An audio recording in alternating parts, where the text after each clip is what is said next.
Hey guys, this is CACMA Ashutosh Lada from Jaipur Rajasthan for you all. So guys, स्वागत है आप सभी लोगों का एक बार फिर से पार्ट बी में आप लोगों के ब्रेक इवन एनालिसिस के चैप्टर में।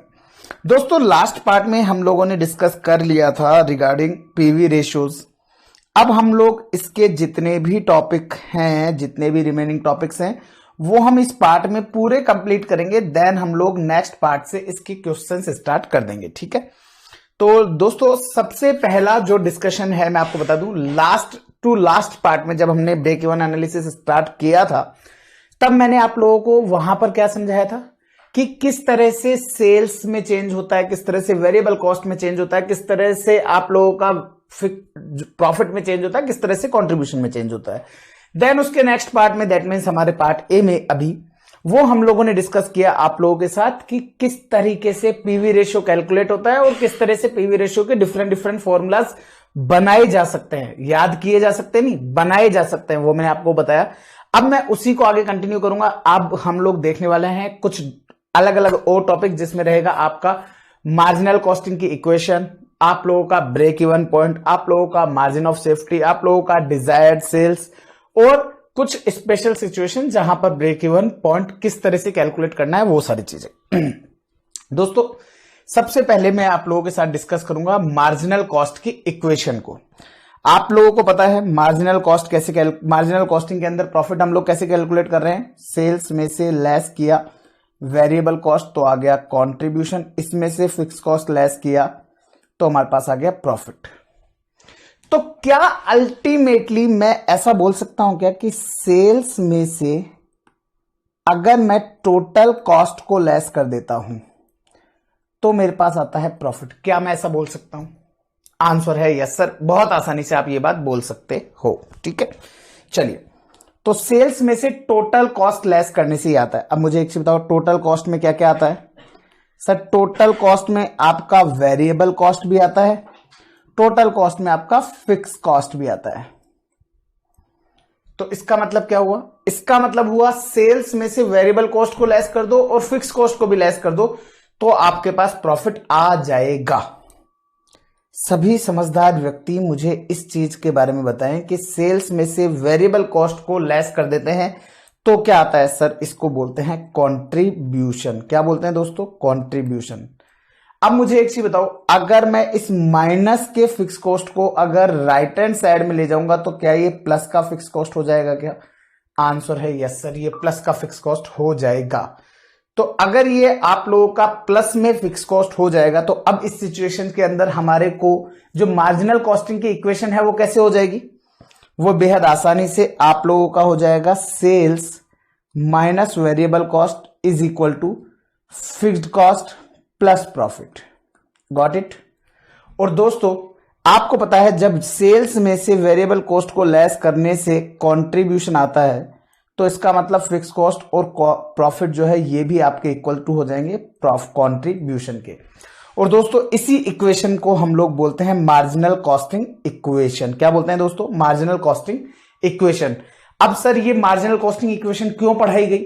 दोस्तों, बेसिकली ये इक्वेशन आप लोगों को मदद करती है अगर आपके पास कोई भी इन चार में से सेल्स ना हो या वेरिएबल कॉस्ट ना हो या फिक्स कॉस्ट ना हो या प्रॉफिट ना हो, तो आप उसको मिसिंग कैलकुलेशन के थ्रू आप उसको कैलकुलेट करके निकाल सकते हैं। आपको पता है सेल्स कैलकुलेट होता है sales unit multiply by selling price. तो कई बार क्या होता है, हमारे पास ये सेलिंग प्राइस नहीं दिया होता, तो हम लोग इस जगह पर मैथमेटिकल इक्वेशंस की सहायता से हम लोग इन सब कैलकुलेशंस को कर सकते हैं।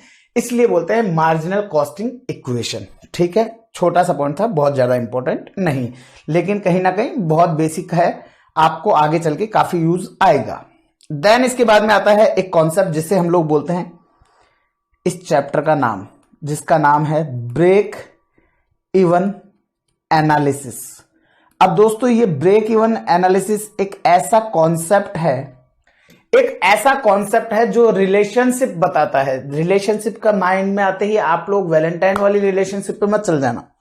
रिलेशनशिप का मतलब है यहां पर ये को रिलेशन बताता है कि किस तरह से कॉस्ट का वॉल्यूम एंड प्रॉफिट के साथ रिलेशन होता है। और इसी कारण से इसको कॉस्ट वॉल्यूम प्रॉफिट एनालिसिस के नाम से भी जानते हैं, जिसे हम लोग बोलते हैं सीवीपी एनालिसिस। तो दोस्तों ये आप लोगों को जो ब्रेक इवन एनालिसिस है वो आपको बताता है कॉस्ट का वॉल्यूम एंड प्रॉफिट के साथ रिलेशन, कि आप लोगों का प्रॉफिट वॉल्यूम पर और कॉस्ट पर किस तरह से डिपेंडेंट है, वो सारी चीजें बताता है ब्रेक इवन एनालिसिस। अब ये जो ब्रेक इवन एनालिसिस है दोस्तों, ये काम क्या आता है दोस्तों? ये काम आएगा आप लोगों को किसी भी पर्टिकुलर प्रोडक्ट्स की प्रॉफिट कैलकुलेट करने के लिए। ये पर्टिकुलर आप लोगों का इफेक्ट बताएगा कि वेरिएबल कॉस्ट का चेंज होने से प्रॉफिट पर क्या इंपैक्ट आया, फिक्स कॉस्ट के चेंज होने से प्रॉफिट पर क्या इंपैक्ट आया, कंट्रीब्यूशन के चेंज होने से प्रॉफिट पर क्या इंपैक्ट आया। तो एन नंबर ऑफ इफेक्ट्स ये आपको बताने वाला है, ठीक है। तो इन सब चीजों के बारे में हम लोग कहां देखने वाले हैं? ब्रेक इवन एनालिसिस के अंदर। अगेन बहुत छोटा सा कॉन्सेप्ट था, स्टार्ट होने से पहले ही खत्म हो गया। अब आते हैं next and the most important पर, जो कि आप लोगों के लिए इंटर में भी इंपॉर्टेंट था तो अब फाइनल में भी इंपॉर्टेंट है, जिसका नाम है बीईपी।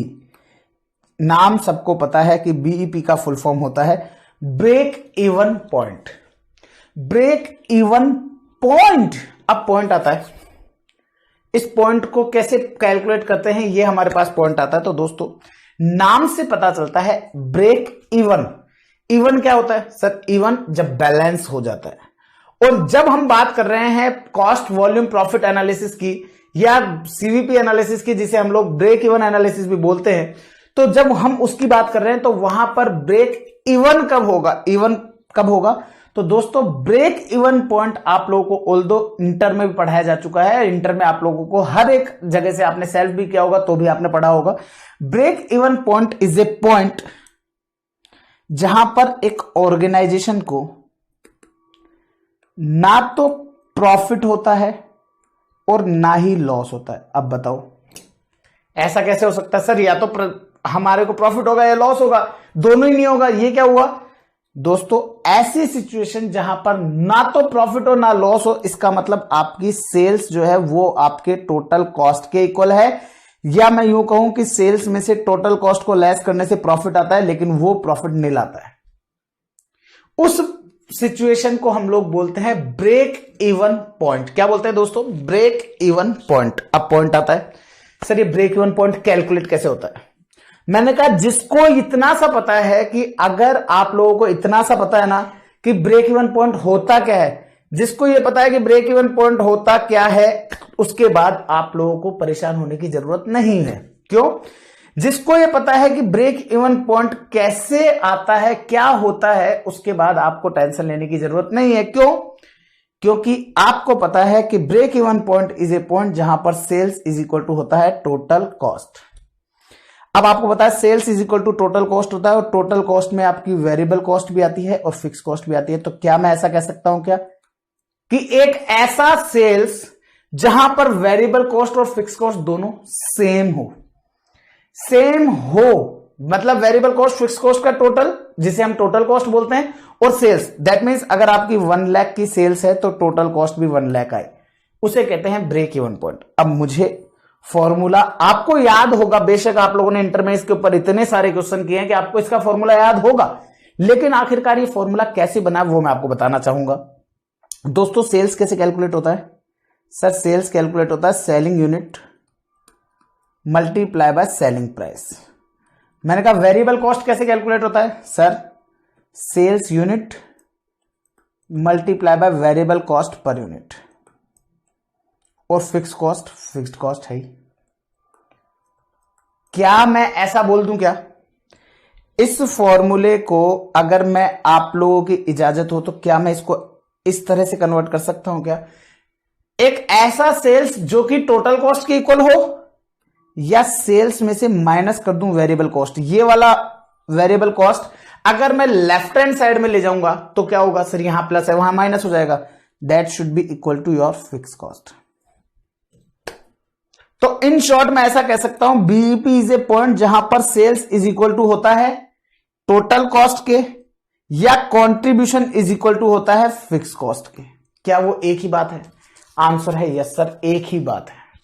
मैंने क्या बोला ध्यान से सुन लीजिएगा, मैंने क्या बोला है ध्यान से सुनिएगा। मतलब कि sales minus variable cost is equal to होता है फिक्स कॉस्ट के। अरे भाई सिंपल सा चीज है ना। लेट्स सपोज से मेरी सेल्स है 1 लाख की, मेरी वेरिएबल कॉस्ट है 40,000 का, एंड मेरी फिक्स कॉस्ट जो है वो है 60,000 की। मेरे को एक चीज बताओ, क्या इस जगह पर मुझे कोई प्रॉफिट है? Obviously no. क्यों? क्योंकि 1 लाख की कॉस्ट, 1 लाख का सेल, तो प्रॉफिट इज 0। तो इसका मतलब ये तो समझ में आ गया कि मेरा ब्रेक इवन सेल है ये 1 lakh is my break even sale. That means एक ऐसा पॉइंट जहां पर ना तो प्रॉफिट है ना लॉस है। अब इसका मतलब क्या मैं ऐसा भी बोल सकता हूं क्या कि आपको 1 लाख की सेल है, इसमें से अगर आपने वेरिएबल कॉस्ट 40,000 लेस कर दिया, वो आपके फिक्स कॉस्ट के इक्वल होना चाहिए जो कि 60,000 है। और आपको पता है 1 लाख में से 40,000 जो लेस किए हैं, दैट मीन सेल्स में से जब मैंने वेरिएबल कॉस्ट को लेस किया है, तो इसे हम लोग बोलते हैं कॉन्ट्रीब्यूशन, और कॉन्ट्रीब्यूशन इज इक्वल टू होता है फिक्स कॉस्ट। तो इन शॉर्ट मैं यहां पर एक बात बोल सकता हूं, और वो बात क्या है? वो बात यह है दोस्तों कि break even point is a point जहां पर सेल्स इज इक्वल टू होती है टोटल कॉस्ट के, और कंट्रीब्यूशन इज इक्वल टू होता है फिक्स कॉस्ट की। कैसे हुआ वो मैंने अभी आपको समझाया है। ठीक है, आगे चलेंगे। अब इसके फॉर्मूला के ऊपर आएंगे।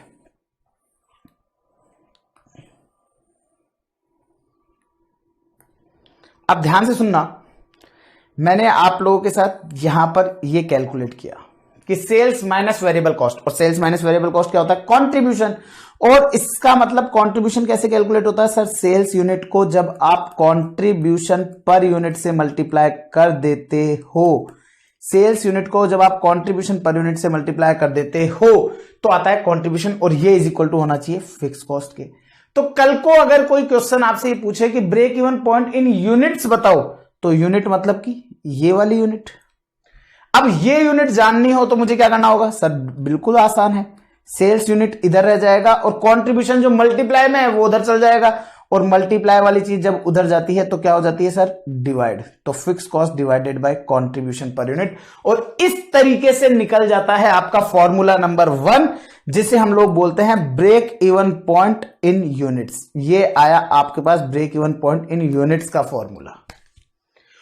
और दोस्तों, अगर क्वेश्चन आपसे कहे कि ब्रेक इवन पॉइंट में नहीं, हमें तो वैल्यू में बताओ, तो मुझे एक चीज बताओ, ब्रेक इवन पॉइंट अगर आपसे कोई कहे कि ब्रेक इवन पॉइंट वैल्यू में बताना है, तो आप क्या कहोगे?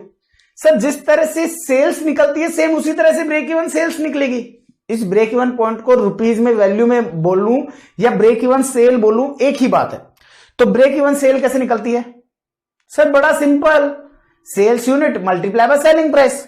तो आप अगर निकाल रहे हो ब्रेक इवन सेल, तो आप ले लो break even sales unit, break even sales की यूनिट, और इसको आप मल्टीप्लाई कर दीजिए आपके सेलिंग प्राइस से। इसको आप मल्टीप्लाई कर दीजिए आपके सेलिंग प्राइस के साथ।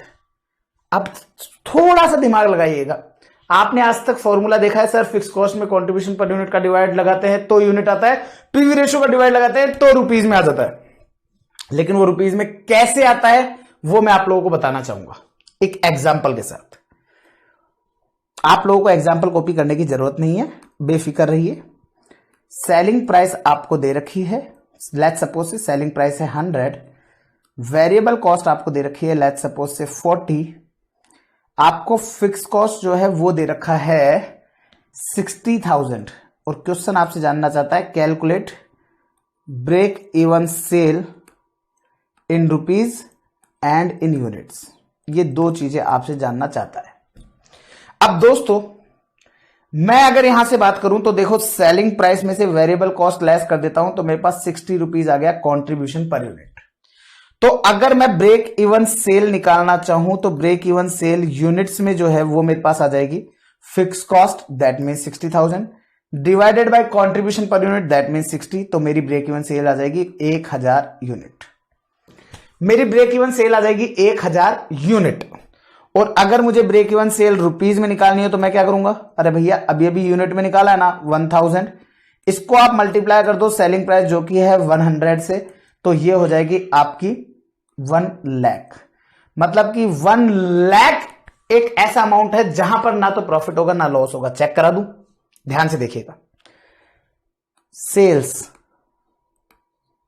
1 लाख, अब आपको पता है 1 लाख सेल है 100 रुपए की सेलिंग प्राइस है, यूनिट कितनी थी 1000, माइनस करेंगे वेरिएबल कॉस्ट। वेरिएबल कॉस्ट कितनी at the rate 60 rupees per unit, sorry at the rate 40 rupees. तो अगर एक यूनिट पर 40 तो 1000 यूनिट पर 40,000, तो कंट्रीब्यूशन कितना आएगा सर 60,000।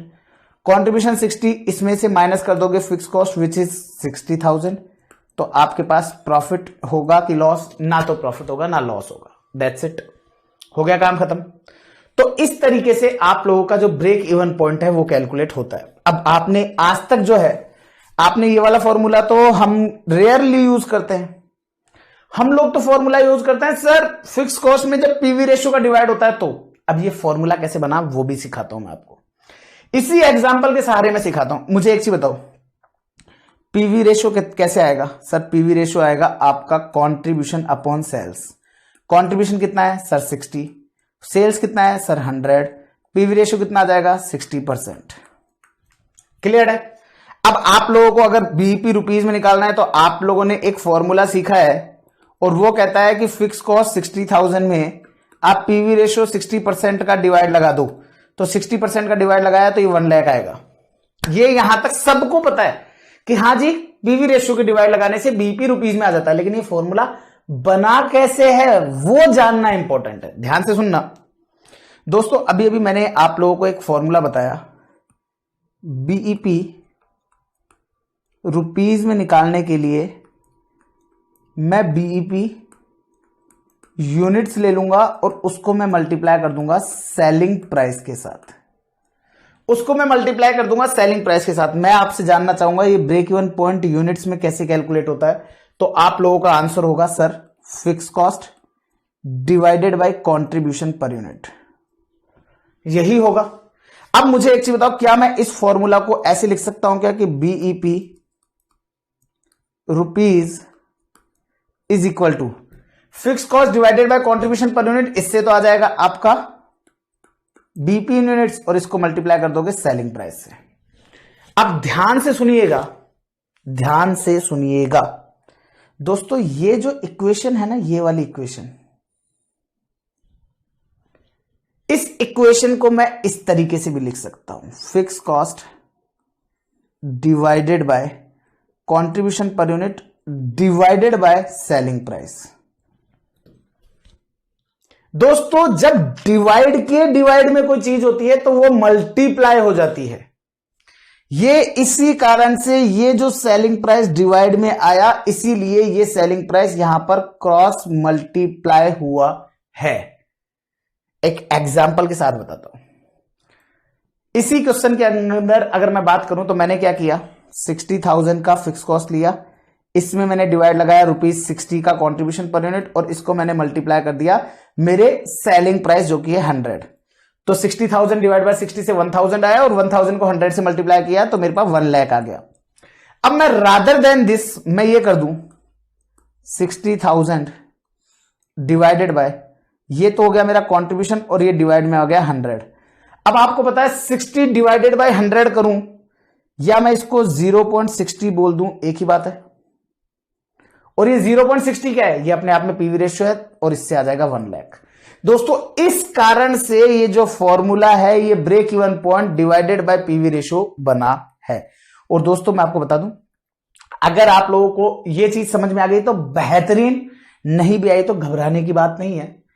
आपको हमेशा याद रखना है जब भी कोई भी चीज का यूनिट निकालना हो तो always divide with contribution per unit, और अगर आप मार्जिन ऑफ सेफ्टी निकाल रहे हो तो भी ऑलवेज यूनिट में डिवाइड कर रहे हो तो always divide by contribution per unit. लेकिन अगर आप वैल्यू में निकाल रहे हो तो divided by PV ratio, divided by PV ratio. चाहे ये कॉन्सेप्ट आप मार्जिन ऑफ सेफ्टी निकाल रहे हो, चाहे आप डिजायर्ड सेल्स निकाल रहे हो और चाहे आप ब्रेक इवन पॉइंट निकाल रहे हो, हर जगह पर यही सेम रूल एप्लीकेबल है। दैट मींस यूनिट में डिवाइड लगा, यूनिट में लेना है तो कंट्रीब्यूशन पर यूनिट का डिवाइड लगेगा, और अगर वैल्यू में चाहिए तो आपको रुपीज के लिए पीवी रेशियो का डिवाइड लगाना पड़ेगा। I hope point is clear now. तो आपको इस तरीके से मैंने आपको बीपी रुपीज में निकालना और बीपी यूनिट्स में निकालना बता दिया है।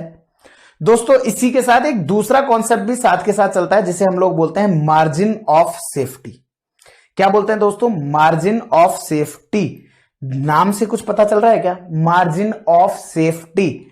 दोस्तों जैसा कि नाम से पता चलता है, मार्जिन ऑफ सेफ्टी में कहीं ना कहीं बात होने वाली। मैं तो क्या है, मेरी आसान, आपको पता है ना मेरा क्या उद्देश्य है? कॉस्टिंग आसान बनाना। और उसके लिए मुझे क्या करना है?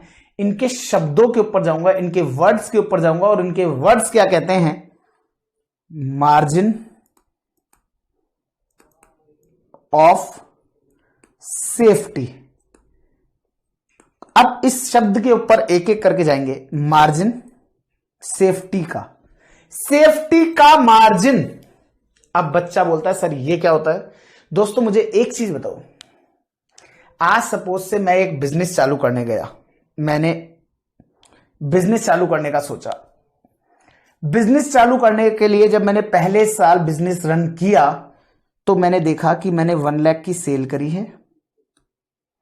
इसमें मेरी वेरिएबल कॉस्ट लग गई है 30,000, फिक्स कॉस्ट लग गई है मेरी 60,000, और मैंने प्रॉफिट कमाया है 10,000।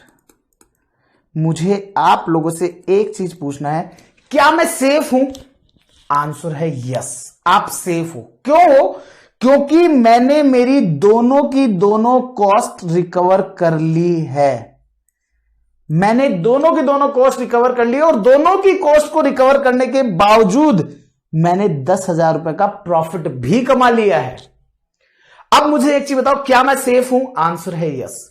लेकिन मैं सेफ होने का मेरा मार्जिन कितना है, मतलब कि मैं कितने रुपए के कारण से सेफ हूं? तो आप लोगों का जवाब होगा सर 10,000 रुपीज आपको प्रॉफिट आया, इसलिए आप सेफ हो। कल को अगर आपको 11,000 रुपए आपका प्रॉफिट कम हो जाएगा तो आप अनसेफ हो जाओगे। आपको 10,001 रुपए भी अगर आपका कम हो गया तो भी आप अनसेफ हो जाओगे। तो इसका मतलब क्या हुआ? इसका मतलब यहां पर सेफ्टी जो है वो कहीं ना कहीं आपके प्रॉफिट मार्जिन के ऊपर बेस्ड है। प्रॉफिट मार्जिन के ऊपर बेस्ड है। अब आपको यहां पर क्या पता करना है? आपको यह पता करना है कि हमारे लिए मार्जिन ऑफ सेफ्टी जो है वो कैसे कैलकुलेट होता है। दोस्तों जिस तरीके से ब्रेक इवन पॉइंट जो है वो कहता है कि हमारा, क्योंकि कोई भी बिजनेस आपका स्टार्ट करने से पहले सबसे पहला जो मोटिव होगा वो होगा आपका ब्रेक इवन पॉइंट अचीव करना। दैट मीन्स कम से कम मैं एक ऐसा पॉइंट तो अचीव कर लूं जिसमें मेरे घर से, मेरे जेब से कुछ रुपया भी नहीं लगेगा। क्योंकि अगर मेरे घर से 1 रुपया भी नहीं लग रहा है, दैट मीन्स मैं ब्रेक इवन पर तो आ गया। और आपको बता दूं, ब्रेक इवन के बाद मैं जितना भी सेल करूंगा वो सारा का सारा मेरे प्रॉफिट में काम आएगा। उसके बाद मेरा सारा का सारा सेल प्रॉफिट में ही काम आएगा। और दोस्तों उसे हम बोलेंगे margin of safety. Let's take an example. Suppose से मेरे पास, मेरे यहां पर 50,000 रुपीज का जो है ना, 50,000 रुपीज का मेरा फिक्स्ड खर्चा है। अब आपको पता है मैंने एक स्टूडेंट को क्लास दी, और क्लास दी लेट्स सपोज से 500 रुपए में, जिसमें मेरे एक स्टूडेंट की क्लास की ये सेलिंग प्राइस है। मेरा वेरिएबल कॉस्ट आ रहा है, लेट्स टेक एन एग्जांपल, मेरे वेरिएबल कॉस्ट आ रहा है 300 रुपीज। इसका मतलब मैं हर एक स्टूडेंट से कितना रुपए कमाऊंगा? सर हर एक स्टूडेंट से आप 200 रुपए कमाओगे।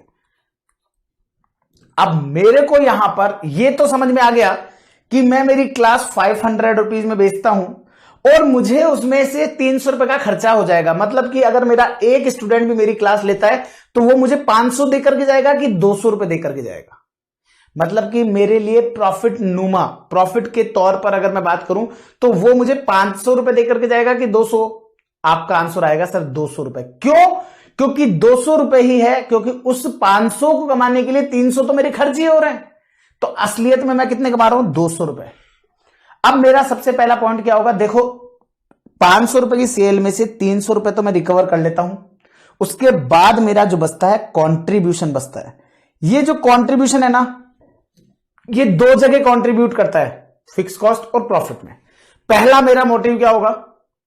पहला मोटिव होगा मेरा कि एटलीस्ट मैं कम से कम मेरे जो फिक्स्ड खर्चा है कम से कम उसको तो रिकवर करूं। पहला मोटिव तो मेरा वो रहेगा। तो पहला मोटिव मेरा ये रहेगा, तो मैं क्या करूंगा? भैया सिंपल सी चीज है, आपको टोटल 50,000 रुपए रिकवर करने हैं।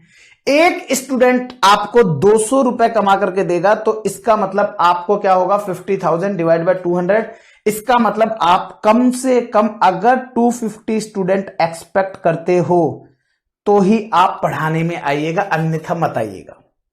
इसका मतलब क्या हुआ, इसका मतलब बड़ा सिंपल है कि जब तक मेरे पास 250 स्टूडेंट्स नहीं आ जाते, जब तक 250 स्टूडेंट्स नहीं आ जाते तब तक तो मैं लॉस में ही रहूंगा। दोस्तों, जब हम लोग कोई भी बिजनेस स्टार्ट करते हैं तो उसके अंदर हम सेल्स को 2 भागों में बांटते हैं, जिसमें से एक हिस्से को, ये एक हिस्सा जो है, जो इनिशियली होता है, जहां पर आपकी sales is equal to total cost होती है, जिसे हम लोग बोलते हैं ब्रेक इवन सेल। दोस्तों, ये हिस्सा होता है आपका ब्रेक इवन सेल का, और जब आप इस हिस्से को क्रॉस कर जाते हो, इस हिस्से को क्रॉस कर जाते हो, तो ये जो ब्लू वाला हिस्सा है, ये हिस्सा आता है जहां पर आपने जो भी सेल किया उससे जितना भी कंट्रीब्यूशन कमाओगे वो सारा का सारा आपका प्रॉफिट है। कैसे, अभी मैं आपको एक एग्जांपल के साथ समझा रहा हूं। इसके बाद जो आएगा उसे हम कहेंगे मार्जिन ऑफ सेफ्टी। और दोस्तों, मैं टोटल सेल अगर निकालने की कोई बात पूछे तो मैं कहूंगा total sale is equal to होती है break even sale plus margin of safety. इन दोनों का जो टोटल है उसे हम लोग कहते हैं टोटल सेल्स। मैं आपको बता दूं, हो सकता है आप लोगों को ये लग रहा हो, अरे यार सर ये तो हमको ऑलरेडी पता है, लेकिन आपको पता है ना कि मैं ये नहीं मानता कि आप लोगों को कुछ पता है। मैं वही मानते चलता हूं कि आप लोगों का हर एक चीज आपके माइंड से निकल चुकी है, हम उसी हिसाब से आगे चल रहे हैं। तो break even sale plus margin of safety दोनों मिलाकर के होती है टोटल सेल। तो अब ध्यान से सुनना, मैं यहां पर एक स्टूडेंट को क्लास देता हूं तो मैं चाहे कितना भी कर लूं, मैं 200 रुपए से ज्यादा उस एक स्टूडेंट से नहीं बचा सकता, क्योंकि वेरिएबल खर्चे को मैं रोक ही नहीं सकता। अब मुझे एक चीज बताओ, अगर मेरे पास 200 रुपए में एक स्टूडेंट से कमा रहा हूं, मेरे पास 100 बच्चे आए, तो मैंने कितने कमाए, कितने का कंट्रीब्यूशन कमाया सर, 20,000 का।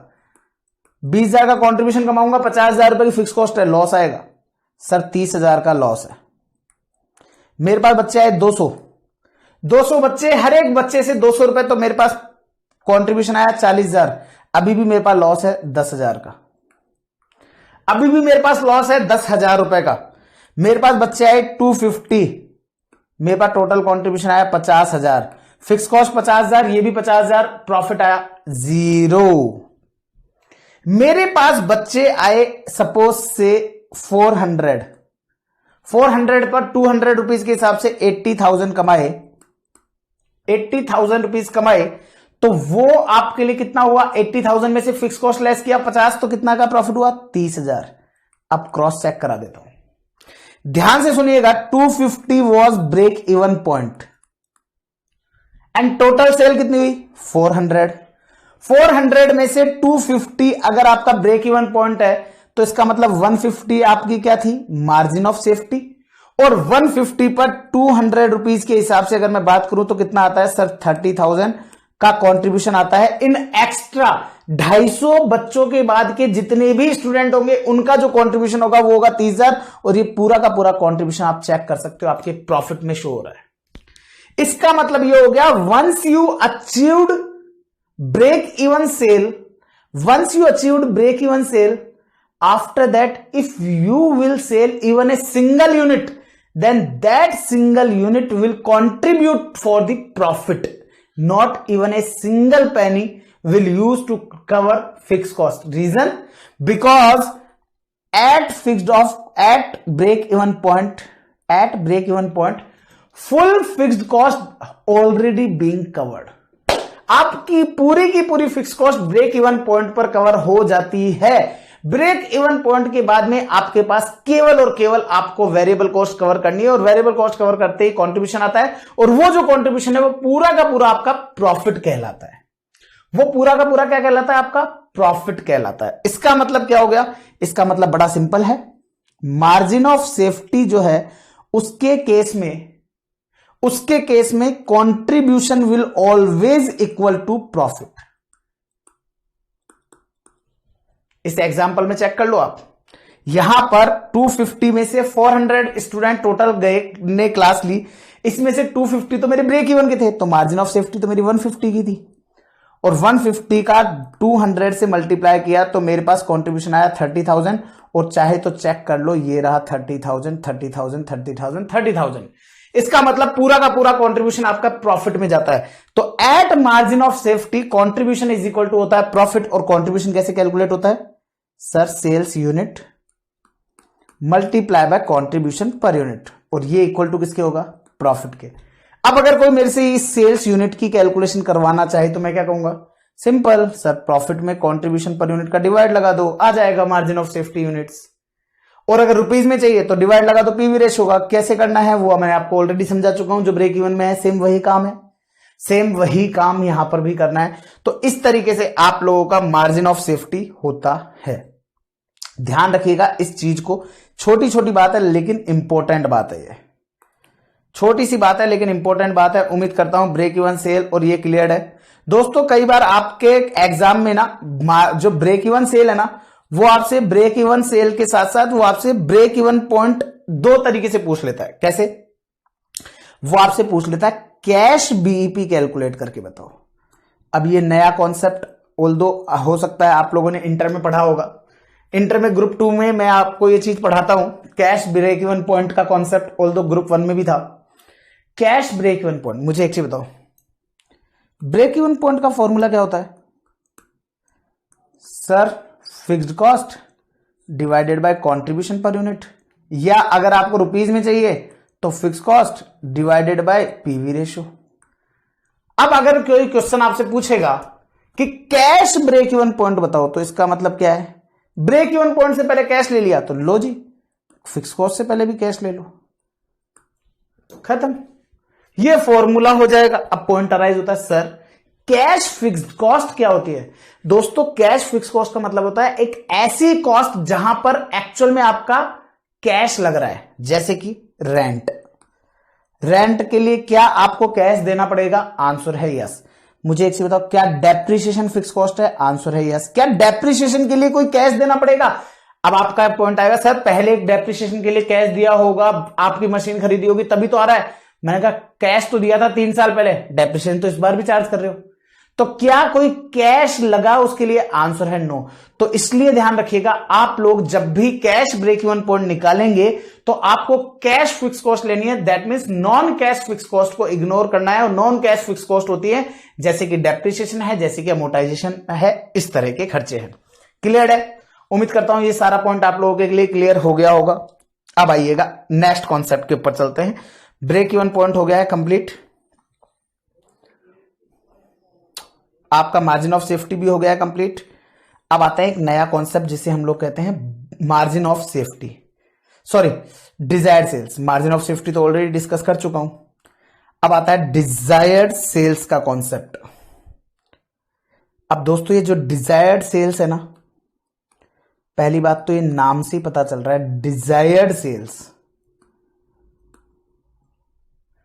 आपको पता है बहुत अच्छे से सेल्स इज इक्वल टू क्या होता है sir? Sales is equal to होता है sales unit multiply by selling price.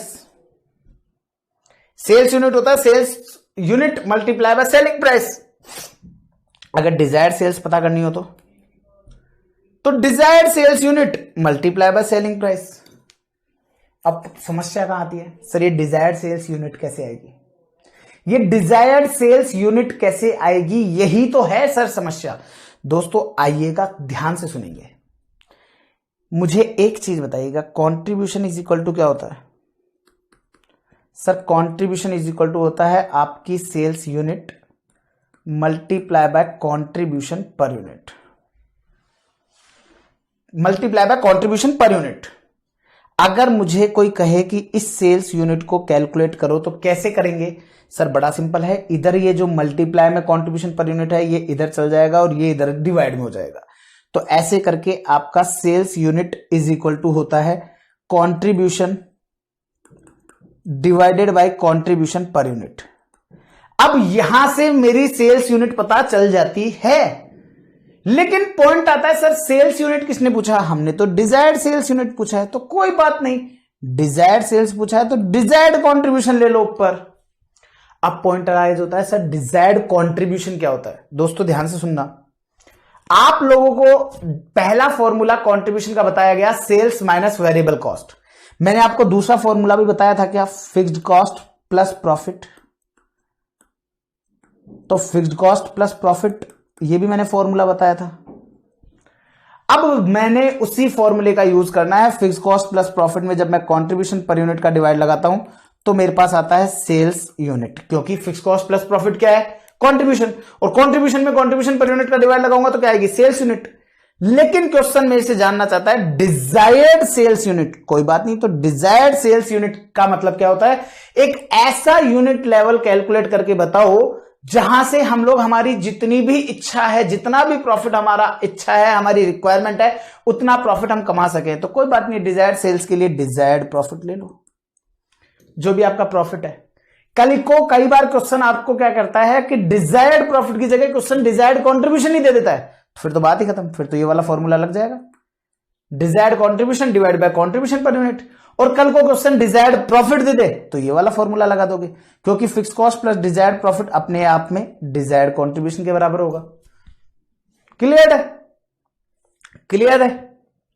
अब ध्यान से सुनेंगे, ये डिजायर्ड प्रॉफिट क्या है दोस्तों। ये डिजायर्ड प्रॉफिट ना आपको कई बार अलग अलग तरीके से एग्जाम में दे दिया जाता है। जैसे कि कई बार क्वेश्चन कह देता है कि भैया आप हमें कॉस्ट का इतना परसेंट करके दें, कॉस्ट का इतना परसेंट प्रॉफिट कमा करके दें, आपको सेल का इतना परसेंट प्रॉफिट कमा करके दें। डिफरेंट तरीके से दे दिया जाता है। कई बार क्या होता है कि क्वेश्चन के अंदर आपको प्रॉफिट टैक्स के ऊपर टैक्स भी दिया होता है। अब बच्चा यहां कंफ्यूज हो जाता है, सर ये डिजायर्ड प्रॉफिट जो लेना है ये बिफोर टैक्स वाला लेना है कि आफ्टर टैक्स वाला लेना है, क्योंकि सर अगर हमने 1 लाख रुपए का प्रॉफिट कमाया और अगर उस पर 40% टैक्स है तो सर हमारा प्रॉफिट आफ्टर टैक्स जो है वो तो 60,000 ही रह जाएगा। क्यों 60,000 ही रह जाएगा? क्यों? क्योंकि हमारा टैक्स में चला जाएगा। 40% टैक्स है तो 40,000 रुपए तो हमारे टैक्स में ही चले जाएंगे, तो हमारे पास प्रॉफिट आफ्टर टैक्स तो 60,000 ही बचेगा। तो प्रॉफिट आफ्टर टैक्स 60,000 ही बचेगा। अब पॉइंट अराइज होता है, सर हमारे को ये वाला प्रॉफिट लेना है कि ये वाला प्रॉफिट लेना है। ये बहुत बड़ा कंफ्यूजन हो जाता है। मेरा पॉइंट आप लोगों से ये है, आप अगर टैक्स है तो मार्जिनल कॉस्टिंग के अंदर आप लोग क्या करेंगे, सर हम लोग सेल्स लेंगे, उसमें से वेरिएबल कॉस्ट लेस करेंगे तो हमारे पास आ जाएगा कंट्रीब्यूशन, इसमें से फिक्स कॉस्ट लेस करेंगे तो हमारे पास आ जाएगा प्रॉफिट, इसमें से हम लोग टैक्स लेस करेंगे तो हमारे पास आ जाएगा प्रॉफिट आफ्टर टैक्स। अब मुझे एक चीज बताओ, अगर आपने इस कंट्रीब्यूशन को कैलकुलेट करना है, क्योंकि आपको क्या करना है, डिजायर्ड सेल्स का फॉर्मूला क्या होता है sir, desired contribution upon contribution per unit. अब मुझे अगर मैंने सपोज से यहां पर 1 लाख आया, इसमें से 40,000 रुपए का मेरा फिक्स कॉस्ट लेस हुआ तो बच गया 60,000। 60,000 पर अगर सपोज से 20% का टैक्स है तो 12,000 यहां गया, तो ये बच गया 48,000। अगर मैं 60 जो आपका 40,000 का प्रॉफिट में अगर मैं आफ्टर टैक्स वाला प्रॉफिट लूंगा, आफ्टर टैक्स वाला प्रॉफिट लूंगा तो क्या वो मेरे डिजायर्ड कंट्रीब्यूशन के इक्वल आएगा? क्या आंसर है नो सर, नहीं आएगा। तो वो हमारे डिजायर्ड कंट्रीब्यूशन के इक्वल कब आएगा? जब मैं फिक्स कॉस्ट में आप लोगों के साथ प्रॉफिट बिफोर टैक्स लूंगा, दैट मीन्स 40,000 प्लस 60,000 दोनों ये लूंगा, तब जाकर के मेरे पास डिजायर्ड कंट्रीब्यूशन आएगा। तो that's why we will always take profit before tax while calculating desired sales. तो डिजायर्ड सेल्स कैलकुलेट करते समय हम लोग हमेशा प्रॉफिट बिफोर टैक्स लेंगे। इस चीज का आप लोगों को ध्यान रखना है, ठीक है। तो ये पूरी बातें हो गई आपके रिगार्डिंग सेम कॉन्सेप्ट की। अगर मैं बात करूं तो देखो, चाहे आप लोगों का ब्रेक इवन सेल्स हो, चाहे आप लोगों का मार्जिन ऑफ सेफ्टी हो, और चाहे आपका डिजायर्ड सेल्स हो, अगर आप यूनिट्स में कैलकुलेट कर रहे हो तो इसका फॉर्मूला क्या होंगे? क्योंकि ब्रेक इवन सेल क्या कहती है कि भैया फिक्स कॉस्ट को रिकवर करो, मार्जिन ऑफ सेफ्टी कहता है प्रॉफिट को रिकवर करो, और डिजायर सेल कहता है मेरे लिए तो फिक्स कॉस्ट प्लस प्रॉफिट दोनों को रिकवर करो। क्योंकि desired sales is a combination of both the sales.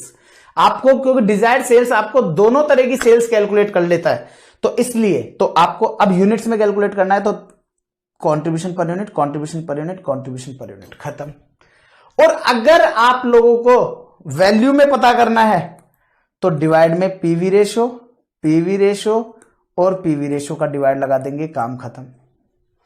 और अगर क्वेश्चन कहे कि आपको परसेंटेज में कैलकुलेट करके बताओ कि कितना परसेंट है आपका ब्रेक इवन सेल, तो दोस्तों आपको पता है ब्रेक इवन सेल क्या है sir? Break even sale is a part of total cell.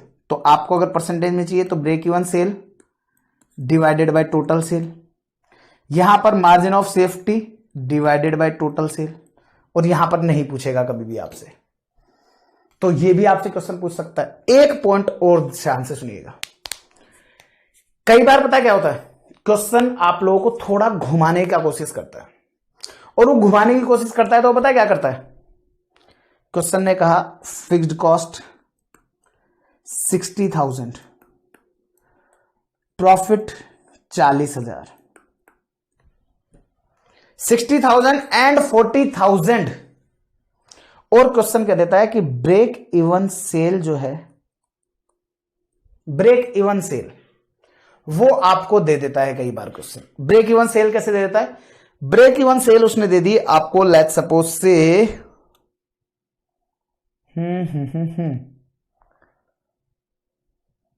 3 lakh रुपए,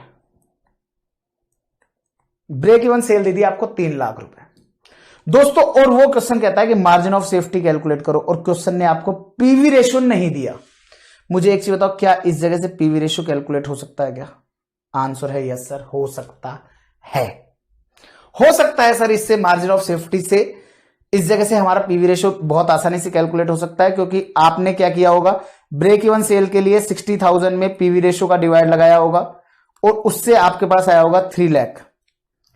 अब पीवी रेशियो कितना आ जाएगा फिर? अगर इसी फॉर्मूले को यूज करेंगे तो पीवी रेशियो आ जाएगा 20%, तो 20% आ जाएगा, तो हम 40,000 में 20% का डिवाइड लगा देंगे, तो हमारे पास margin of safety in rupees आ जाएगी, और वो आ जाएगी हमारे पास 2 लाख रुपए।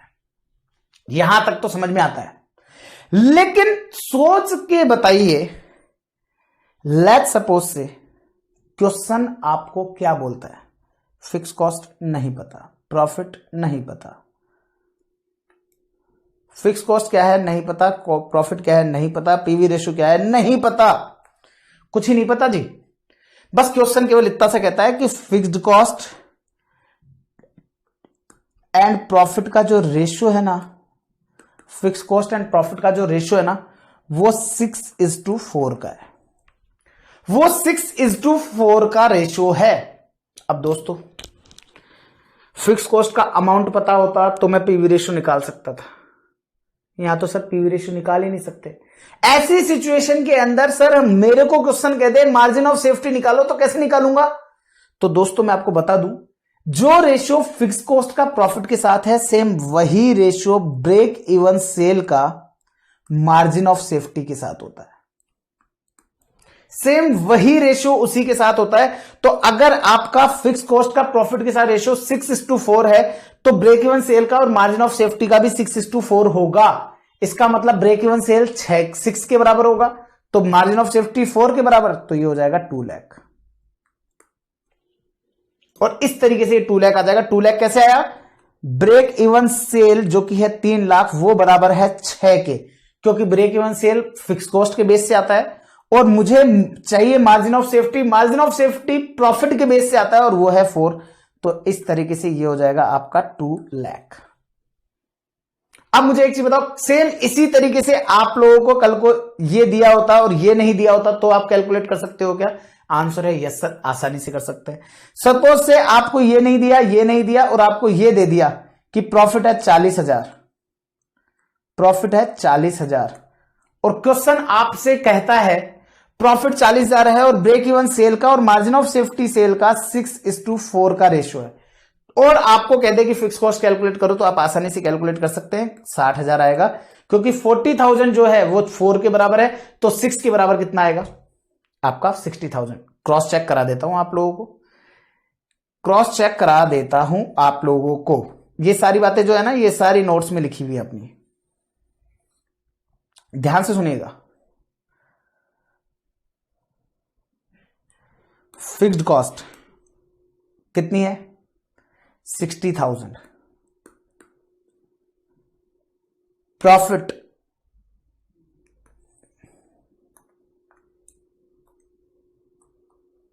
40,000। क्वेश्चन कहता है पीवी रेशो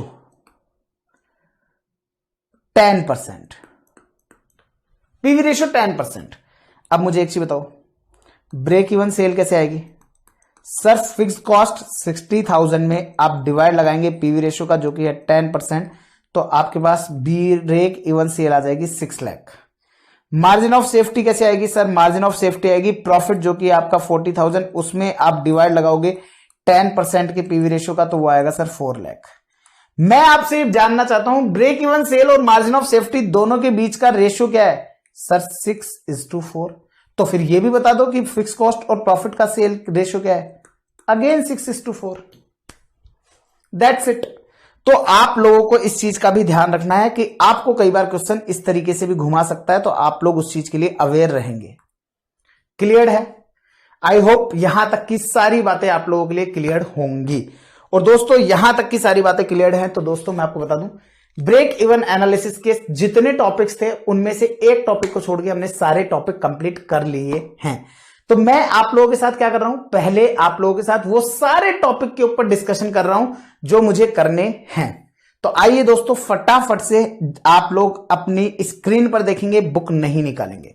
जो भी डिस्कशन मैंने किया है आप लोगों का अभी एक डिस्कशन बचा है, एक आप लोगों का स्पेशल सिचुएशंस के अंदर। एक चीज मैं आपको बताऊं, एक चीज और बताऊंगा, स्पेशल सिचुएशंस के अंदर आप लोगों का स्पेशल सिचुएशन में ब्रेक इवन पॉइंट कैलकुलेट करना है। सर ये स्पेशल सिचुएशन क्या होती है? मैंने कहा स्पेशल सिचुएशन, या मैं डिस्कस ही कर दूं? बेटर है, कर दूं क्या? नहीं यार अभी नहीं कर रहा, थोड़ी देर बाद करूंगा। स्पेशल सिचुएशन है जब ओपनिंग स्टॉक अगर दे रखा हो तो, क्योंकि समस्या आएगी। क्योंकि समस्या कहां आएगी? ओपनिंग स्टॉक वाला जो माल है वो अलग वेरिएबल कॉस्ट पे होगा, क्योंकि बिकेगा तो वो भी इस बार। जो इस साल का प्रोडक्शन है उसका वेरिएबल कॉस्ट अलग रेट पर होगा। सपोज से पिछले साल हमारे को 4 रुपए में कोई माल पड़ रहा था, इस साल जो प्रोडक्शन किया वो 5 रुपए में और बिक रहा है 10 रुपए में।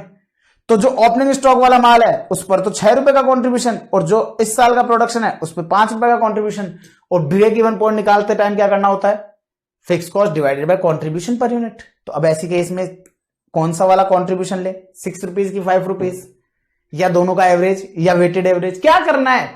तो दोस्तों इसके ऊपर डिस्कशन होगा।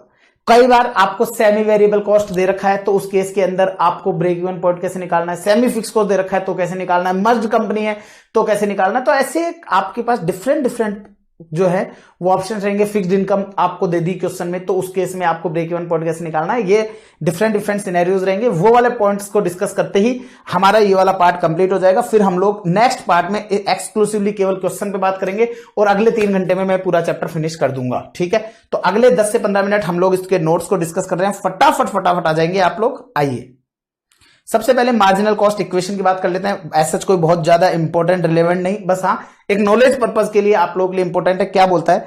Marginal cost equation explain that total sales minus total variable cost is total contribution है, करेक्ट कर लीजिएगा, total contribution towards fix cost and profit. जो आप लोग टोटल सेल्स में से जब आप वेरिएबल कॉस्ट लेस करते हो तो उससे आता है कॉन्ट्रीब्यूशन, और ये कॉन्ट्रीब्यूशन किसको कॉन्ट्रीब्यूट करता है? फिक्स कॉस्ट और प्रॉफिट के लिए। Marginal cost equation explain can be developed as below. अभी इक्वेशन कैसे डेवलप होगी? Total sale is equal to होता है टोटल कॉस्ट प्लस प्रॉफिट, और टोटल सेल्स में आपका टोटल कॉस्ट को मैंने बाइफिकेट कर दिया, variable cost plus fix cost plus profit. और फिर हमने उसको क्या किया? सेल्स यूनिट, टोटल सेल्स जो आएगी वो कैसे आएगी? Sales units multiply by selling price per unit, और ये भी sales unit multiply variable cost per unit plus fix cost plus profit. तो अगर मैं वेरिएबल कॉस्ट को उधर ले जाता हूं तो sales minus variable cost is equal to हो जाएगी फिक्स कॉस्ट प्लस प्रॉफिट, और इसे बोलते हैं मार्जिनल कॉस्ट की इक्वेशन। ठीक है, अब इसके आधार पर हम लोग क्या क्या कैलकुलेट कर सकते हैं?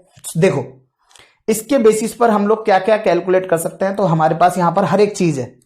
सेल्स यूनिट कैलकुलेट कर सकते हैं, सेलिंग प्राइस कैलकुलेट कर सकते हैं, वेरिएबल कॉस्ट पर यूनिट जो है वो कैलकुलेट कर सकते हैं, फिक्स कॉस्ट कर सकते हैं, प्रॉफिट कर सकते हैं। ये सारी चीजें हम लोग कैलकुलेट कर सकते हैं। तो on the basis of this equation we may calculate any of the following unknown figure. अगर कोई भी चीज अननोन रहेगी तो वो, जैसे कि sales, variable cost, fix cost, profit, sales unit, selling price per unit and variable cost per unit, ये सारी चीजें हम लोग कैलकुलेट कर सकते हैं। देन इसके बाद में आता है ब्रेक इवन एनालिसिस, जिसे हम लोग कॉस्ट वॉल्यूम प्रॉफिट एनालिसिस भी बोलते हैं। Break even analysis is a technique used for studying the relationship between cost, volume and profit at different level of operation. Different level of operation पर हमको cost, volume, profit का analysis जो है ना, उसको आपस में उसका रिलेशनशिप को आइडेंटिफाई करना होता है। दैट्स व्हाई दिस में ऑल्सो कॉल्ड एज कॉस्ट। ये कोट लिख दिया है, इसको कॉस्ट कर लीजिएगा, कॉस्ट, वॉल्यूम, प्रॉफिट एनालिसिस, जिसे हम लोग सीवीपी एनालिसिस भी बोलते हैं। ब्रेक इवन एनालिसिस में बी यूज टू डिटरमाइन, कैसे, इससे क्या क्या यूज हो सकता है डिटरमाइन करने के लिए? अमाउंट ऑफ प्रॉफिट और loss different level of operation पे, वॉल्यूम ऑफ ऑपरेशन ताकि हम लोग डिजायर्ड सेल्स अचीव कर सकें, उसका effect, change in variable cost का प्रॉफिट पर इफेक्ट, फिक्स कॉस्ट का प्रॉफिट पर इफेक्ट, सेलिंग प्राइस का प्रॉफिट पर इफेक्ट और आपका सेल्स यूनिट का प्रॉफिट पर इफेक्ट, ये आपको ब्रेक इवन एनालिसिस कहता है। और to know the volume of operation, जहां पर नो प्रॉफिट नो लॉस हो तो ब्रेक इवन पॉइंट। मतलब कि जितने आगे के जितने भी टॉपिक है ना, वो सारे के सारे ब्रेक इवन एनालिसिस के पार्ट माने गए हैं। तो उसमें से सबसे पहला हमने उठाया break even point. This is the point refer to that volume of operation at which total sales is equal to total cost. That means an organization at this point will neither earn profit nor loss. मतलब कि total sales total cost के बराबर होती है। तो in short हम कह सकते हैं कि break even point is a point जहां पर ना तो कंपनी को प्रॉफिट होता है ना ही लॉस होता है। तो sales is equal to total cost, और सेल्स के लिए variable cost plus fix cost दोनों होगी। तो एट बीपी सेल्स में से टोटल कॉस्ट लेस करोगे तो जीरो आएगा। At break even point contribution is just equal to fix cost होगा। चाहो तो कैसे आया वो आप देख सकते हो। Sales is equal to variable cost plus fix cost होता है, माइनस वेरिएबल कॉस्ट अगर लेफ्ट हैंड साइड में आ जाएगा तो वो हो जाएगा सेल्स माइनस वेरिएबल कॉस्ट, उसे हम कहेंगे कॉन्ट्रीब्यूशन, और वो इक्वल टू होगा फिक्स कॉस्ट के। ऑलरेडी डिस्कस कर चुका हूं। बिफोर रीचिंग बीपी, मैंने आप लोगों को अभी बताया था कि मेरे को 250 स्टूडेंट्स के ऊपर जाकर के ब्रेक इवन आ रहा है, उससे पहले मेरे को लॉस ही आ रहा था। तो before reaching BP an organization will face loss, आपको लॉस ही होगा। एट बीपी ना तो प्रॉफिट ना लॉस, और जैसे ही 250 स्टूडेंट को क्रॉस कर गया था ना, तो after reaching BP an organization will earn only profit. तो ऑर्गेनाइजेशन को केवल और केवल प्रॉफिट ही होगा। आफ्टर बीपी, जिसे हम लोग कहते हैं margin of safety, there will be no fix cost, hence there will be only profit. क्यों? क्योंकि ब्रेक इवन पॉइंट के बाद तो कोई फिक्स कॉस्ट बचेगी नहीं ना, पूरी की पूरी फिक्स कॉस्ट तो ब्रेक इवन पॉइंट तक ही रिकवर्ड हो जाती है। तो इसलिए आपके पास कुछ भी नहीं बचेगा। ठीक है। BP can be expressed in terms of units के हिसाब से भी कैलकुलेट कर सकते हैं, वैल्यू में भी कर सकते हैं और परसेंटेज में भी कर सकते हैं, जो कि कुछ इस तरह से कैलकुलेट होता है। Contribution is equal to fix cost होता है, आपको पता है। और कॉन्ट्रीब्यूशन कैसे आता है? Contribution per unit multiply bye units, तो ये इज इक्वल टू होगा फिक्स कॉस्ट के। तो यूनिट्स इज इक्वल टू क्या हो जाएगा? Fix cost divided by contribution per unit. और total actual sales is equal to कैसे होगा? ब्रेक इवन पॉइंट और मार्जिन ऑफ सेफ्टी दोनों के कंबाइंड को टोटल सेल्स बोलते हैं। तो टोटल सेल्स है तो ब्रेक इवन पॉइंट यूनिट्स में एक तरीके से ऐसे भी कैलकुलेट हो सकता है कि टोटल सेल्स में से मार्जिन ऑफ सेफ्टी की यूनिट्स हटा दो तो आपके पास ब्रेक इवन सेल की यूनिट आ जाएगी। वैल्यू की बात करते हैं तो वही fix cost divided by contribution per unit से रुपीज आता है। तो fix cost divide by contribution per unit को अगर मैं सेलिंग प्राइस पर यूनिट से मल्टीप्लाई कर दूं तो मेरे पास रुपीज में आ जाएगा। और इसी को हम लोग क्या करेंगे? बीपी रुपीज के लिए BP units multiply by selling price per unit. और इसका फॉर्मूला मैंने आपको बताया डिवाइड के डिवाइड में, तो इसको बोलते हैं BP rupees fix cost divide by PV ratio. और बीपी रुपीज निकालने के लिए टोटल सेल्स रुपीज में से मार्जिन ऑफ सेफ्टी रुपीज को लेस कर दो, आ जाएगा। तो इस तरीके से अगर कल को कोई क्वेश्चन आपको ब्रेक इवन सेल्स दे रखा हो, कंट्रीब्यूशन पर यूनिट दे रखा हो और आपसे कहे कि फिक्स कॉस्ट निकालो, तो आप इजीली निकाल देंगे। ब्रेक इवन यूनिट्स मल्टीप्लाई कर दोगे पीवी रेशियो से तो फिक्स कॉस्ट आ जाएगा। ब्रेक इवन पॉइंट रुपीज से पीवी रेशियो से मल्टीप्लाई कर दोगे तो भी आपका आ जाएगा। आई होप क्लियर है। इसके अलावा आप एक और चीज लिख सकते हैं, ये यहां पर fix cost break even point multiply PV ratio नहीं आएगा, ये करेक्ट कीजिएगा, ये आएगा मल्टीप्लाई कंट्रीब्यूशन पर यूनिट। ये बुक में करेक्शन है, आप लोग करेक्ट कर लीजिएगा इसको आप करेक्ट कर लेंगे। मैं भी हमारी बुक में करेक्ट कर देता हूं इसको। बिल्कुल, मैं तो ऑलरेडी करेक्ट कर चुका हूं, मैंने तो ऑलरेडी करेक्ट किया हुआ है। देखो भैया, दिखा, मैं ऑलरेडी इसको करेक्ट कर चुका हूं। कंट्रीब्यूशन पर यूनिट जब मैंने इसको वापस से गो थ्रू किया तो मैंने करेक्ट कर लिया था। तो आप लोग इसको कंट्रीब्यूशन पर यूनिट कर लेंगे। बड़ा सिंपल सा है ना यार। देखो, अगर आपका fix cost divided by contribution per unit से आपके पास ब्रेक इवन पॉइंट यूनिट्स में आता है, तो ब्रेक इवन पॉइंट यूनिट्स को अगर इससे क्रॉस मल्टीप्लाई करोगे तो फिक्स कॉस्ट आएगा ना, सिंपल। और डिवाइड बाय पीवी रेशियो आएगा तो इससे आपका ब्रेक इवन सेल रुपीज में आती है, तो ब्रेक इवन सेल रुपीज को पीवी रेशियो से मल्टीप्लाई करोगे तो भी फिक्स कॉस्ट आ जाएगा, खत्म, दैट्स ऑल। और अगर आपको परसेंटेज में चाहिए तो break even sale unit multiply divided by total sales unit, और यहां पर break even sales rupees divide by total sales rupees, उससे भी आ जाएगा। और ब्रेक इवन सेल परसेंटेज में चाहिए तो fix cost divided by contribution, ये मैंने डिस्कस नहीं किया था, इससे भी आ जाएगा, इससे भी आपका परसेंटेज आ जाएगा कि आपकी ब्रेक इवन सेल्स कितनी है। क्यों? क्योंकि contribution will comprise of fix cost and profit, fix cost होगा और प्रॉफिट होगा। तो आपको पता है जिस रेशियो, जो रेशियो फिक्स कॉस्ट का और प्रॉफिट का होता है वही रेशियो ब्रेक इवन सेल का और मार्जिन ऑफ सेफ्टी का होता है। तो जितना परसेंट कंट्रीब्यूशन का फिक्स कॉस्ट होगा उतना ही परसेंट ब्रेक इवन सेल भी होगा। क्लियर है? नहीं आ रहा समझ में? मैं समझाता हूं। सपोज से मेरा कंट्रीब्यूशन है 1 लाख, फिक्स कॉस्ट है 60,000 और प्रॉफिट है 40,000। तो दोस्तों आपको मैं बता दूं, आपकी ब्रेक इवन सेल 60% आएगी। कैसे आएगी? कैलकुलेट करके बताता हूं। अगर मेरा 10% का पीवी रेशियो है तो 60,000 डिवाइड बाय 10%, तो 6 लाख रुपए की मेरी ब्रेक इवन सेल आ जाएगी, 4 लाख रुपए मेरा प्रॉफिट आ जाएगा, दोनों को मिला के 10 लाख। और 10 लाख का कितना परसेंट है? 6 लाख 60। तो यही तो मैंने कैलकुलेट किया था। तो इसका मतलब आपको अगर कल को परसेंटेज में चाहिए ब्रेक इवन सेल, तो आप उस केस में फिक्स कॉस्ट को कंट्रीब्यूशन से डिवाइड लगा देंगे तो भी आपके पास आ जाएगा रुपीज के अंदर। क्लियर है? चलो, अगर क्वेश्चन आपको कैश बीपी निकालने के लिए कहे तो सिंपल है, cash fix cost divide by contribution per unit और cash fix cost divide by PV ratio, ये आपको ले लेना है। That means we will take only cash fix cost, we will not take non cash fix cost like depreciation. ये depreciation है, ये यहां तक चले गया था, और अमोर्टाइजेशन एक्सेट्रा। तो आपको ध्यान रखना है, नॉन फिक्स कॉस्ट को आप कंसीडर नहीं करेंगे। आते हैं मार्जिन ऑफ सेफ्टी के ऊपर। तो मार्जिन ऑफ सेफ्टी के अंदर क्या है? Margin of safety is the difference between actual sales और ब्रेक इवन सेल, पहला पॉइंट। दूसरा point, at any level of margin of safety fix cost will be zero. Fix cost zero होगी। क्यों? क्योंकि फिक्स कॉस्ट ऑलरेडी रिकवर कर चुकी होगी आपके ब्रेक इवन पॉइंट से।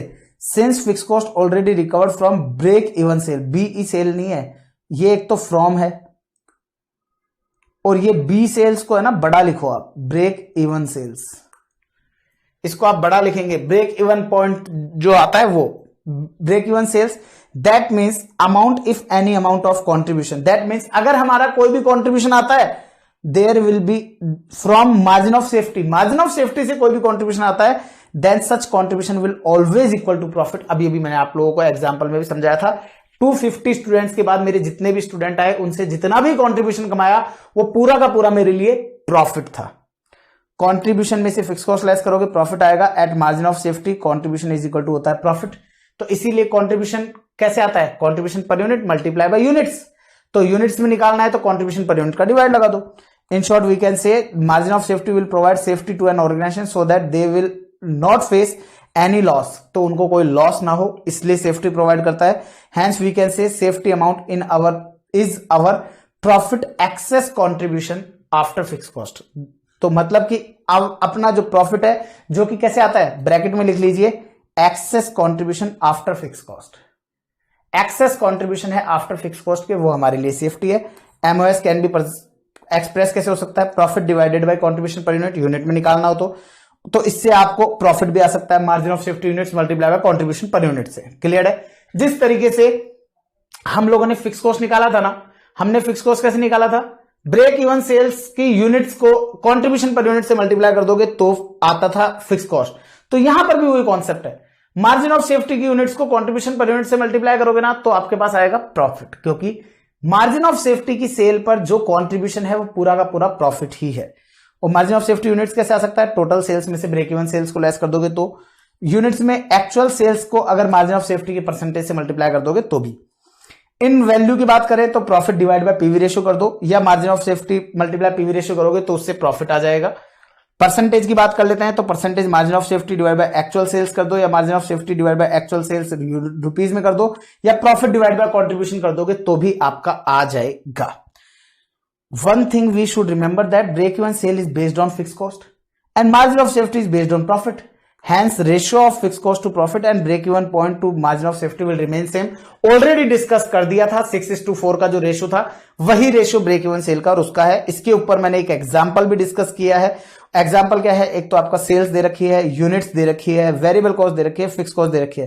क्वेश्चन कहता है कैलकुलेट करो profit, PV ratio, break even point, margin of safety in rupees and prove करके बताओ इस रेशियो को भी।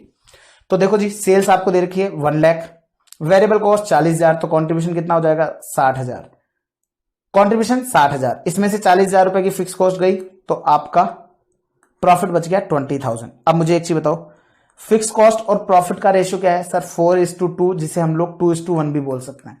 मैं आपको बता दूं, ब्रेक इवन सेल और मार्जिन ऑफ सेफ्टी का रेशियो वही रहेगा। कैसे? आप देखोगे ध्यान से, 1 लाख की सेल पर 60,000 का कंट्रीब्यूशन आ रहा है, दैट मीन्स पीवी रेशियो आ रहा है 60%। तो अगर आपको निकालना है सेल्स, ब्रेक इवन सेल्स, तो आप क्या करोगे? फिक्स कॉस्ट 40,000 डिवाइडेड बाय 60%, तो उससे आ जाएगा आपके पास इसकी सेल, और वो कितनी आ जाएगी? वो आएगी 5 × 6। और आपको निकालना है मार्जिन ऑफ सेफ्टी, तो उसके लिए आप क्या करोगे? प्रॉफिट में डिवाइड लगाओगे पीवी रेशियो का, तो वो आएगी 3, 3 एंड 3। आप चाहो तो चेक कर लो, 2:1 का रेशियो मैच कर रहा है, और यही रेशियो प्रॉफिट का और फिक्स कॉस्ट का था। सिंपल। तो ये लीजिए, ये हमने कैलकुलेट भी कर दिया और प्रूव भी कर दिया। ठीक है, तो इसको आप लोग देख लेंगे। ये मैंने आपको फिक्स कॉस्ट का और प्रॉफिट का रेशियो वाला एक एग्जांपल कराया कि फिक्स कॉस्ट का और प्रॉफिट का रेशियो 40:20 का हो रहा है, 2:1 का। तो अगर ऐसे केस के अंदर ब्रेक इवन सेल आप देख लो 5 × 6 और 5 × 3, तो 2:1 का ही रेशियो आ रहा है। क्लियर है? चलो, रिलेवेंस क्या है इस रेशियो का? अब भैया कई बार क्या होता है, क्वेश्चन में फिक्स कॉस्ट दे दे, रेशियो दे दे उनका, तो क्वेश्चन अगर प्रॉफिट कैलकुलेट करने के लिए बोले, तो जैसे कि 40,000 फिक्स कॉस्ट दे दिया और 2:1 का रेशियो है। अब आपको पता है फिक्स कॉस्ट किसको डिनोट करता है सर? फिक्स कॉस्ट डिनोट करता है आप लोगों के ब्रेक इवन सेल को, और ब्रेक इवन सेल का रेशियो क्या है सर? 2:1। इसका मतलब 2 है ब्रेक इवन सेल, 1 है मार्जिन ऑफ सेफ्टी। तो और क्वेश्चन कहता है कि प्रॉफिट कैलकुलेट करके बताओ, तो भैया 40,000 जो है वो है 2 के बराबर, तो प्रॉफिट है 1 के बराबर, तो 20,000 आ जाएगा, और ये लीजिए 20,000। तो ये रिलेवेंस है। कई बार क्वेश्चन में प्रॉफिट दे देता है और इनका रेशियो दे देता है और फिक्स कॉस्ट कैलकुलेट कर देता है, तो आप उस हिसाब से यूज कर लेंगे। कई बार ब्रेक इवन सेल दे देता है, रेशियो इनके फिक्स कॉस्ट के इनके दे देता है, मार्जिन ऑफ सेफ्टी पूछता है, तो उसमें यूज हो सकता है। आपको कई बार मार्जिन ऑफ सेफ्टी देता है, रेशियो फिक्स कॉस्ट का प्रॉफिट का दे रखा है, और ब्रेक इवन सेल पूछ लेता है, तो उसमें भी यूज हो सकता है। और लाइकवाइज क्वेश्चन आपसे जो है टोटल कॉन्ट्रीब्यूशन भी पता करवा सकता है। टोटल कॉन्ट्रीब्यूशन कैसे आएगा? आपका profit divided by margin of safety का जो रेशियो है वो ले लो, और इसको मल्टीप्लाई कर दो दोनों के रेशियो के टोटल से। कैसे? देखिएगा ध्यान से। ये जो भी हमने ऊपर एग्जांपल लिया, इसमें ध्यान से देखो। अगर क्वेश्चन मेरे से पूछेगा कि सर हमें तो कंट्रीब्यूशन का अमाउंट बताओ, तो हम क्या कहेंगे? देखो जी, 40,000 जो है ना, वो आपके इक्वल है 2 के, और जो कंट्रीब्यूशन है वो किसके लिए है सर? कंट्रीब्यूशन तो 2 और 1 दोनों के लिए है, तो 2 + 1 3, तो 3 के लिए इक्वल आएगा, तो 60,000 रुपए का कंट्रीब्यूशन आएगा। चाहे तो चेक कर लो, 60,000 का कंट्रीब्यूशन में से 40,000 की फिक्स कॉस्ट गई, तो 20,000 रुपए का प्रॉफिट बचा। ठीक है, तो ये वाला कॉन्सेप्ट इसके लिए हो गया। मैं आपको बता दूं, ये कॉन्सेप्ट इतने ज्यादा यूज नहीं आते हैं। फिर बोलता है मार्जिन ऑफ सेफ्टी को कैसे इंप्रूव करना है? बड़ा सिंपल है। आपको since margin of safety depend करती है प्रॉफिट पर और कंट्रीब्यूशन पर यूनिट पर, तो इसको इंप्रूव करने के लिए हम सेलिंग प्राइस को इंप्रूव कर सकते हैं, हम वेरिएबल कॉस्ट पर यूनिट को डिक्रीज कर सकते हैं, हम सेल्स यूनिट को इंक्रीज करके प्रॉफिट कम कंट्रीब्यूशन बढ़ा सकते हैं, और फिक्स कॉस्ट को कम करके भी मार्जिन ऑफ सेफ्टी को इंप्रूव कर सकते हैं। इसके बाद आता है कॉन्सेप्ट इलास्टिसिटी ऑफ डिमांड का, और जैसे ही इलास्टिसिटी ऑफ डिमांड का कॉन्सेप्ट मैं डिस्कस कर दूंगा, और सॉरी इलास्टिसिटी के बाद में डिजायर्ड सेल्स का डिस्कस करूंगा, देन उसके बाद में ये स्पेशल सिचुएशन वाला जो पॉइंट है ना, ये हम लोग बाद में करेंगे। नेक्स्ट पार्ट में मैं क्वेश्चन ही स्टार्ट करूंगा। ये स्पेशल सिचुएशन हम जैसे जैसे आती जाएंगी वैसे वैसे डिस्कस करते चलेंगे। बस मैं आपको अभी ये डिस्कस करके 5 मिनट में फ्री कर रहा हूं, क्योंकि हमारी क्लास ऑलरेडी 1 घंटा 3 मिनट की हो चुकी है। इससे पहले वाला पार्ट 1 घंटा 5 मिनट का था, तो दैट मीन 2 घंटे 8 मिनट की क्लास हो गई है। मुझे इसको 10 मिनट से ऊपर नहीं लेना है, तो 2 मिनट में फटाफट से मैं इसको खत्म कर देता हूं। इलास्टिसिटी ऑफ डिमांड का मतलब क्या होता है? देखो दोस्तों, ये इलास्टिसिटी ऑफ डिमांड है ना, ये बताता है कि प्राइस में चेंज आने से कितनी % डिमांड में चेंज आई। तो मतलब change in demand divide by change in price, वो बताता है elasticity of demand. If selling price of any product increase, then demand of such product will decrease and vice versa. Price increase तो demand decrease, भैया simple सी चीज है ना, आज सपोज से मेरी क्लास की प्राइस है 6000, मैंने 6000 से कर दिया 10000। अब ऑब्वियस सी बात है, जो बच्चा 6000 तक ही अफोर्ड कर सकता था, वो जैसे ही मैं 10000 कर दूंगा वो मेरे से क्लास लेना बंद कर देगा, वो मेरे से क्लास नहीं लेगा, चाहे वो मैं कितना ही अच्छा पढ़ाता हूं, लेकिन बच्चे का फाइनेंशियली स्टेबिलिटी जरूर देखेगा वो। तो उसने वो देखा कि नहीं यार 10000 आई कांट अफोर्ड, तो डेफिनेटली वो लोग मेरी क्लास लेना बंद कर देंगे। तो ऐसे किस सिचुएशन में मेरी प्राइस जो है वो कम हो जाए, मतलब कि मेरी डिमांड कम हो जाएगी।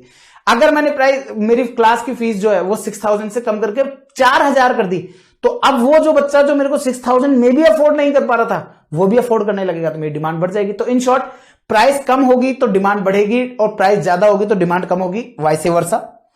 If product is having in elastic demand, कई बार क्या होता है ना, प्रोडक्ट की इन इलास्टिक डिमांड होती है। इन इलास्टिक डिमांड का मतलब क्या होता है, प्राइस में कितना ही उतार चढ़ाव आ जाए, डिमांड में कोई उतार चढ़ाव आता ही नहीं है, then there will be no change in units by change in price, उसे बोलते हैं इन इलास्टिक डिमांड। तो एक तो होती है इलास्टिक डिमांड की प्राइस के अंदर चेंज से आपका चेंज आ रहा है। अब क्या होता है, कई बार पता है क्या होता है, क्वेश्चन आप लोगों को क्या करता है, आपको क्वेश्चन देता है कि हमारी प्राइस जो है वो 10 रुपीज थी, और वहां पर हमारी डिमांड जो है वो थी 1 लाख। हमने हमारी प्राइस बढ़ाई 10% से, हमने हमारी प्राइस बढ़ाई 10% से, दैट मीन्स कर दी 11, और प्राइस इलास्टिसिटी ऑफ डिमांड जो है वो कहती है 20% है। अब बच्चा कंफ्यूज, सर ये इलास्टिसिटी ऑफ डिमांड क्या कहती है? दोस्तों इसका मतलब है आपकी सेल यूनिट में change divided by selling price unit में चेंज। तो इसका मतलब इन्होंने बोला 20% है। अब 20% है, इसका मतलब क्या है सर, अगर सेलिंग प्राइस में चेंज 10% है, सेलिंग प्राइस में चेंज 10% है, या मैं यूं कहूं प्राइस इलास्टिसिटी 2 टाइम्स है, ये टाइम्स में आती है, ये है 2 टाइम्स। अब मुझे एक चीज बताओ, इसका मतलब क्या हुआ? इसका मतलब यह है दोस्तों कि अगर मैंने मेरी प्राइस 10% से बढ़ाई तो मेरी जो सेल्स यूनिट है वो कितने गुना कम हुई, इसके लिए तो इन्होंने कहा 2 टाइम्स। 2 टाइम्स कब होगा? जब ये 20% होगा। इसका मतलब यह हुआ कि मेरे 10% की सेल्स बढ़ाने से 20% सेल्स यूनिट में फर्क आ गया। अब ऑब्वियस सी बात है, प्राइस बढ़ाई है तो यूनिट क्या होगी? कम। तो 1 लाख की जगह 20% कम आ जाएगी, तो वो होगी आपकी 80,000। और दोस्तों ये 80,000 की जो कैलकुलेशन करने के लिए हमको क्या होता है, ये इलास्टिसिटी ऑफ डिमांड वाला कॉन्सेप्ट आपको आना चाहिए। कई बार क्वेश्चन क्या बोल देता है, elasticity of demand is unity to the price. एक लैंग्वेज यूज करता है question, is unity to price. Unity to price का मतलब है जितना परसेंट प्राइस में चेंज है ना, उतना ही परसेंट आपकी यूनिट में चेंज है। अगर इस जगह पर मैं अगर बात करूं कि यूनिटी होती तो हम क्या कहते, 1 लाख में 10% की गिरावट आएगी तो ये 90,000 आएगा। जितना परसेंट प्राइस में चेंज उतना ही परसेंट वहां पर चेंज। तो ये हो गया आपका some time question says elasticity of demand is unity over price, और unity over price that mean change in price is change in price in percentage is same as change in demand. जो change in demand है वही same रहेगा। और elasticity of demand कैसे calculate होती है? Change in demand percentage divide by change in price percentage. Example, 100 रुपए पर 10,000 यूनिट बेचता था, 80 रुपए पर डिमांड 12,000 हो गई, तो इसका मतलब चेंज इन डिमांड कितनी है? 2,000। 2,000 की डिमांड चेंज है, इसका मतलब 20% डिमांड चेंज है।